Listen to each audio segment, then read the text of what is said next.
Hello, નમસ્કાર વિદ્યાર્થી મિત્રો. પ્રકરણ 2ની થિયરીમાં આગળની વાત કરીએ તો થિયરીનું આ લાસ્ટ લેક્ચર છે. ઇલેક્ટ્રોનિક રચના એટલે શું અને તે ઉદાહરણ દ્વારા સ્પષ્ટ કરો.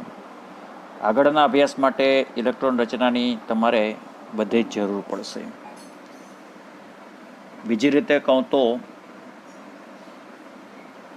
કેમિસ્ટ્રીનો પાયો છે એ ઇલેક્ટ્રોન રચના છે. ઇલેક્ટ્રોન રચના કોને કહેવાય? તો કે પરમાણુની અંદર જે ઇલેક્ટ્રોન છે આ ઇલેક્ટ્રોનની કક્ષકોમાં વહેંચણી કરવી. પરમાણુમાં રહેલા ઇલેક્ટ્રોનની કક્ષકોમાં વહેંચણી એટલે ઇલેક્ટ્રોન રચના. ઇલેક્ટ્રોન રચના છે એ બે રીતે લખી શકાય. કક્ષકોના સંકેતથી એનું એક ઉદાહરણ પણ બતાવ્યું. જો N1S ઉપર A ઘાત આવે, N2P ઉપર B આવે, N3D ઉપર C આવે. ઉપર જે આવે ને ઇલેક્ટ્રોનની સંખ્યા છે, આગળ છે એ ક્વોન્ટમ આંક છે. એટલે આ સંકેત કક્ષકોના સંકેતની રીતે એનું ઉદાહરણ પણ અહીંયા તમને બતાવવામાં આવ્યું છે. જો હમણાં બધા જ ઇલેક્ટ્રોન 1 થી 30 સુધીના તત્વોની ઇલેક્ટ્રોન રચના હું લઉં જ છું. બીજી એક મેથડ છે કક્ષકીય ચિતારથી. કક્ષકીય ચિતાર કરવા માટે તમારે જુદા જુદા આમ બોક્સ પાડવાના. પી કક્ષક S માટે 1, P માટે 3 બોક્સ પડે, D માટે 5 બોક્સ પડે. જેટલા ટાઈપની પેટા કક્ષક હોય ને એ રીતે. પછી એમાં ઇલેક્ટ્રોનને દર્શાવવા માટે આમ તીરની નિશાની કરવાની. જો ઉપરની બાજુએ તીર આવે તો એનો મતલબ કે એનું પરિભ્રમણ પ્લસ હાફ છે, નીચેની બાજુ આવે તો માઇનસ હાફ ગણું, જે તમને અહીંયા નીચે બતાવેલી છે. જો આ બધી એમની ઇલેક્ટ્રોન રચના છે. એના પછી એક પ્રશ્ન લઈએ, ઇલેક્ટ્રોન કોર અને સંયોજકતા ઇલેક્ટ્રોન એટલે શું? સંપૂર્ણ ભરાયેલ કોષ હોય ને એને ઇલેક્ટ્રોન કોર કહેવાય. હિલિયમની સંપૂર્ણ ભરાયેલી છે એટલે એને કોર ઇલેક્ટ્રોન કહેવાય. He 2 નંબર, પછી 10 નંબર, 18 નંબર, પછી 18 પછી કોણ આવે? 36 આવે ક્રિપ્ટોન, પછી 54 આવે ઝેનોન, પછી 86 આવે રેડોન. આ બધા કોર ઇલેક્ટ્રોન આવે. આ દરેક પછી કઈ કક્ષક થાય? હિલિયમ પછી આવે 2s, નિયોન પછી કક્ષક આવે 3s, આર્ગોન પછી આવે 4s. આ યાદ રાખજો. ક્રિપ્ટોન પછી આવે 5s. ઇલેક્ટ્રોન રચના તમે લખતા હોય ને, દાખલા તરીકે મારે 37 નંબરની ઇલેક્ટ્રોન રચના લખવી છે, તો સીધું કંઈ 1s2 એમ આખું લાંબુ નથી લખવાનું. 1s2 2s2 2p6 સીધું અહીંયા આમ કરવા નાખવાનું. ક્રિપ્ટોન એટલે 36 ઇલેક્ટ્રોન કમ્પ્લીટ. સીધું કોણ આવે? 5s. 36 ને 1 37. આ રીતે આમ કહું છું. ઝેનોન પછી આવે 6s અને રેડોન પછી આવે 7s. કેના પછી કઈ કક્ષક આવે એના આગળ તમને ઓલા રાઉન્ડ વાળા આમ બતાવ્યા હતા, યાદ છે ને? કે ભૂલી ગયા? એ પાછું ચેક કરવાનું, એ સાથે રાખવાનું કે કેના પછી કઈ કક્ષક આવે.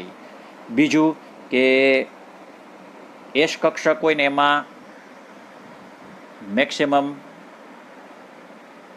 2 ઇલેક્ટ્રોન સમાય, પીમાં 6 સમાય, ડીમાં 10 સમાય અને એફમાં વધુમાં વધુ 14 સમાય. એટલે ઉપર ઘાત તરીકે મેક્સિમમ આટલી આવે, આનાથી વધારે ઘાત આવવી જોઈએ નહીં. હવે મિત્રો અહીંયા જે મેં ઇલેક્ટ્રોન રચના દર્શાવેલી છે એ જુઓ તો આ જે છે ને એને કોર ઇલેક્ટ્રોન કહેવાય અને બાહ્યતમ છેલ્લી જે છે ને એને સંયોજકતા ઇલેક્ટ્રોન કહેવાય અને સંયોજકતા કક્ષક કહેવાય. સંપૂર્ણ ભરાયેલ કોષ પછી જે મુખ્ય ક્વોન્ટમ આંકવાળી કક્ષકો આવે ને એને સંયોજકતા ઇલેક્ટ્રોન કહેવાય. હવે દરેક સભ્યોની હું અહીંયા ઇલેક્ટ્રોન રચના એક એક પછી એક ફટાફટ લખું છું. જો સૌથી પહેલાં હાઇડ્રોજન 1s1, બીજું helium 1s2, third lithium 1s2, 1s પછી આવતી કક્ષક 2s1. શોર્ટકટ લખવું હોય તો 3 નંબર કેની નજીક છે? હિલિયમની નજીક છે, હમણાં કીધું તો એમ. તો He પછી આવતી કક્ષક 2s, હિલિયમના 2 છે જ, 2 ને 1 3. એટલે આ લિથિયમની ઇલેક્ટ્રોન રચના થઈ. 4 નંબર બેરિલિયમ 1s2 શોર્ટકટ લખવું હોય તો He2s2. 5 નંબર બોરોન 1s2 ના થાય. શું કામ ભાઈ? એસમાં મેક્સિમમ 2 સમાય એટલે 2s2 2s પછી આવે 2p.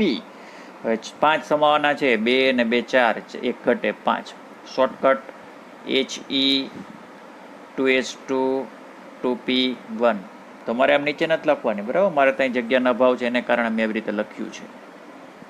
હવે 6 નંબર કાર્બન છે, તો 1s2 2s2 2p2.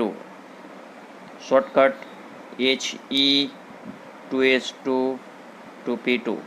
આ અંદરની કોર ઇલેક્ટ્રોન રચના કહેવાય. આ બાયતમ કોષમાં કાર્બનમાં 4 ઇલેક્ટ્રોન છે, એટલે આપણે સંયોજકતા કાર્બનની 4 કરીએ છીએ. હજી ધારો કે આવું નથી મને ગમતું લખવું, તો હજી એક બીજી રીત જો, આમ ખાના પાડીમાં 1s 2s 2p 3 ટાઈપની, એટલે 3 ખાના થશે. 1sમાં કેટલા? 2 ઇલેક્ટ્રોન સમાય, 2sમાં 2, 2pમાં પણ 2. એટલે પહેલાં એક એક આવે ખૂણના સ્પિનના નિયમ પ્રમાણે. 7 નંબર નાઇટ્રોજન લઉં 1s2 2s2 2p3. 7 થવા જોઈએ ઉપર, 3 ને 2 5 ને 2 7. શોર્ટકટ લખવી હોય તો He2s2 2p3. આની જેમ શોર્ટકટ લખવું હોય તો આ તો બધું આવશે જ, વધારાનું એ કામ આવશે. હવે માની લો કે 8 ઇલેક્ટ્રોન લેવા હોત તો 8 નંબર કોણ છે? ઓક્સિજન છે. સપોઝ ઓક્સિજન લઉં 8, તો 1s2 2s2 2p, 2 ને 2 4 તો થઈ ગયા 4. Shortcut He2s2 2p4. અહીંયા આની જેમ લખવું હોત તો 1sમાં 2 છે, 2sમાં 2 છે, 2 ને 2 4, પછી 5 6. સીધા 2 એની હારે નથી મૂકી દેવાના, એક એક મૂકવાનું. હવે ગણો 2 ને 2 4 5 6, 2 4 5 6 7. આપણે તો 8 પછી યુગ્મીકરણ આમ કરવાનું. આ રીતે દરેક તત્વોની ઇલેક્ટ્રોન રચના તમારે લખવાની થાય છે. એના પછીનો એક પ્રશ્ન લઈએ. નીચેનાની ઇલેક્ટ્રોન રચના આપો. કેટલા છે? સોડિયમથી કેલ્શિયમ સુધી, એટલે 11 થી 20 સુધી છે. 11 નંબર સોડિયમ છે, એટલે આમ લાંબી ઇલેક્ટ્રોન રચના લખો ને 1s2 2s2 2p6. 1s પછી 2s આવે, 2s પછી 2p આવે, પછી 3s1 આવે, 2 ને 2 4 ને 6 10 10 ને 1 11. અથવા શોર્ટકટ આમ નિયોનના 10, નિયોન પછી આવતી કક્ષક 3s 11.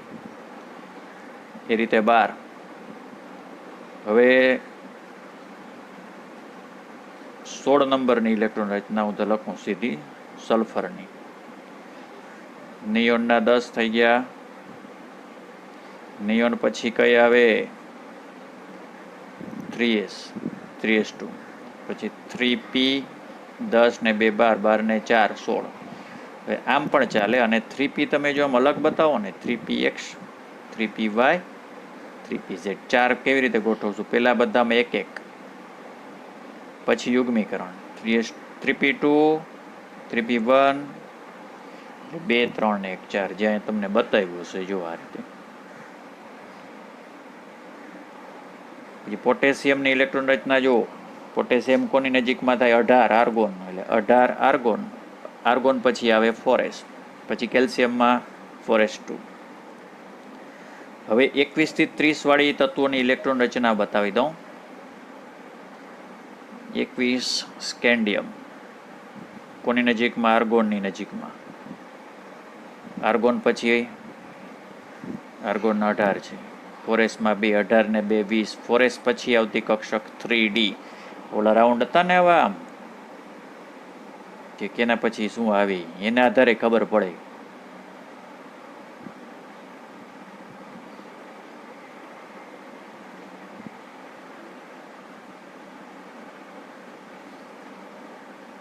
બાવીસ ટિટેનિયમ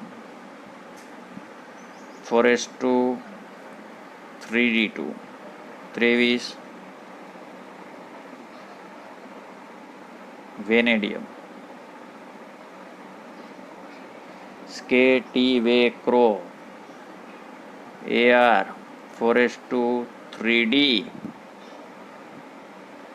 3 18 22 20 ને 3 23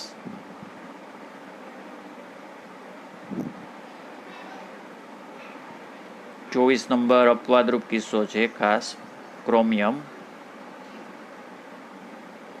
AR 18 ખરેખર થવું જોઈએ આમ 4s2 3d 4 18 ને 2 20 20 ને 4 24 પરંતુ 4s માંથી એક ઇલેક્ટ્રોન કેમાં વયો જાય છે બાજુમાં 3d માં વયો જાય છે એટલે સાચી ઇલેક્ટ્રોન રચના 4s1 3d 5 થાય પૂછશે જ અપવાદ છે શું કામ આવું થાય છે કારણ કે ડી કક્ષકમાં મેક્સિમમ સમય ઇલેક્ટ્રોન 10 એટલે જ્યારે ડી કક્ષક નજીકમાં હોય D0 ની નજીકમાં હોય D5 ની નજીકમાં હોય કે D10 ની નજીકમાં હોય એટલે સંપૂર્ણ ખાલી હોય અર્ધપૂર્ણ ભરાયેલી હોય કે પૂર્ણ ભરાયેલી હોય ત્યારે એક ઇલેક્ટ્રોન આગલી કક્ષકનો એમાં સરળતાથી દાખલ થવાનું કારણ એ કે બેની શક્તિ લગભગ સરખી હોય એટલે 4s નો એક ઇલેક્ટ્રોન છે ને 3d માં સરળતાથી જઈ શકે જેને કારણે પ્રણાલી છે કે સ્પીસીસ છે ને એની સ્થિરતા વધે એટલે સ્થિરતા વધવાનો પ્રયત્ન કરે છે એટલે આવું થાય છે એક 29 નંબર કોપર છે ને એમાં એવો અપવાદરૂપ કિસ્સો જોવા મળે બાકીના બધા કોમન છે સીધું 29 નંબર કોપર લઉં છું જો AR 4s 18 આના થઈ ગયા 18 ને 2 20 પછી આવે 3d 9 હવે 3d 9 છે ને એ કોની નજીક છે 3d 10 ની નજીક છે એટલે સરળતાથી એક ઇલેક્ટ્રોન હનુમાન કૂદકો મારશે ક્વોન્ટમ કૂદકો મારશે અને ક્યાં આવી જશે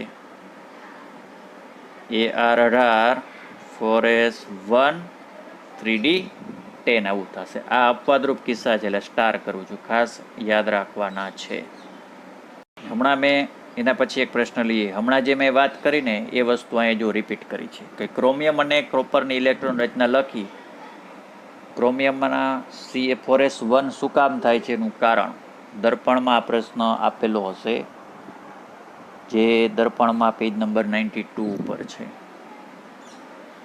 એમાંથી તમારે જવાબ લખી નાખવાનો છે એટલે હોમ લર્નિંગમાં આપીએ છીએ શું કામ આવું થાય છે એનું કારણ મેં કીધું હતું ને કે D0 D5 કે D10 રચના જ્યારે નજીક આવે ત્યારે 4s નો એક ઇલેક્ટ્રોન છે એ ડીમાં 3d ની અંદર આવી જાય છે કારણ કે સ્થિરતા વધારે પ્રાપ્ત કરવા માટે ઉર્જા ઓછી હોય ને એમ સ્થિરતા વધારે હોય એટલે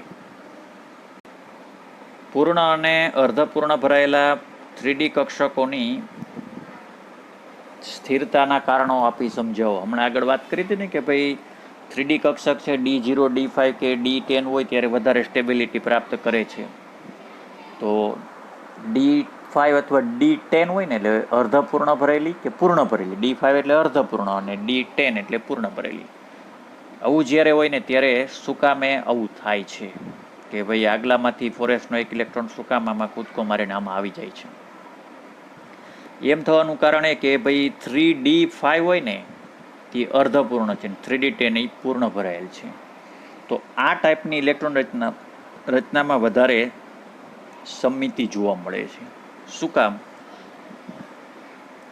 D5 ટાઈપની છે ધારો કે બધામાં હું એક એક મૂકું આમ તો વધારે જો દેખાવામાં આમ કંઈક સારા લાગે એકાદી ઓછો કરી નાખું તો સારું ના લાગે એટલે સમમિતિ આમાં જળવાઈ રહે છે જેમ સમમિતિ જળવાઈ રહે ને એમ એની સ્થિરતા વધારે ઉર્જા ઓછી કોઈ પણ સ્પીસીસ છે એ સ્થિરતા મેળવવાનો પ્રયત્ન કરે અનસ્ટેબલ ના રહે નદી હોય સ્થિર પાણી હોય ને એમાં તમે પથ્થર ફેંકો તો થોડીક વાર પૂરતું એ હલનચલન આમ વેવ્સ રૂપે બહાર ફેંકાશે પણ ઓટોમેટિકલી પછી સ્ટેબિલિટી પ્રાપ્ત કરી લેશે એટલે એના જેવી વાત છે બીજું એક કારણ એવું છે કે ભાઈ વિનિમય એનર્જી D5 ઇલેક્ટ્રોન રચના જ્યારે હોય ને ત્યારે એ પહેલો ઇલેક્ટ્રોન છે ને એને હરવા ફરવા માટે ઘણી બધી ચોઈસ મળે. જો પેલો ઇલેક્ટ્રોન છે એ 5માંથી ગમે એ ખાનામાં જોડાઈ શકે. પેલી જગ્યાએ મેં મૂક્યું છે, એના સિવાય બીજા 4 ખાનામાં એ આવી શકે એમ છે ને. અહીંયા આવી શકે, અહીંયા આવી શકે, અહીંયા આવી શકે. એટલે પહેલા ઇલેક્ટ્રોન માટે 4 વિનિમય સ્થાન શક્ય બને છે. હવે માની લો કે સેકન્ડ ઇલેક્ટ્રોન પણ અહીંયા છે, પેલો બીજો 2 છે, તો સેકન્ડ ઇલેક્ટ્રોન માટે વિનિમય 3 મળે. એના પછી જે આવે ને આગળ, ત્રીજા માટે 2 વિનિમય શક્ય બને. આગળ ન જવાનું, આ બાજુ ન થવાનું, આમ જ જવાનું. અને ચોથા ઇલેક્ટ્રોનને 1 વિનિમય મળે. તો ટોટલ વિનિમયની સંખ્યા ખૂબ જ વધારે થાય છે ઓલ ઓવર. જુઓ, એટલે જેમ વધારે વિનિમય થવાનો શક્યતા વધારે હોય ને, ઇલેક્ટ્રોનને એકમાંથી બીજા, બીજામાંથી ત્રીજા, ત્રીજામાંથી ચોથા, એવી રીતે ઇલેક્ટ્રોનને હેરફેર કરવા માટે, વિનિમય થવા માટે જેમ વધારે શક્યતા હોય, વધારે અવકાશ હોય, એમ એ વધારે ઉર્જા મુક્ત કરે.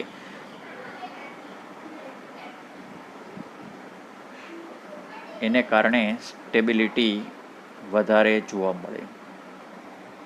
ઉર્જા વધારે મુક્ત કરે છે એટલે પ્રણાલીની સ્થિરતા, ઉર્જા વધારે મુક્ત કરે છે વિનિમયને કારણે. એટલે પ્રણાલીની ઉર્જા વધારે મુક્ત કરે એટલે પોતાની પાસે થોડીક ઉર્જા ઓછી થાય. ઉર્જા ઓછી થાય એટલે સ્ટેબિલિટી કેવી બને? ઊંચી બને. નેક્સ્ટ પ્રશ્ન. બ્રોમિન પરમાણુ પાસે 35 ઇલેક્ટ્રોન છે. બ્રોમિનમાં 35 ઇલેક્ટ્રોન છે. એમાં 2p-માં 6 ઇલેક્ટ્રોન છે, 3p કક્ષકમાં 6 આવે છે, અને 4p-માં 5 ઇલેક્ટ્રોન આવે છે.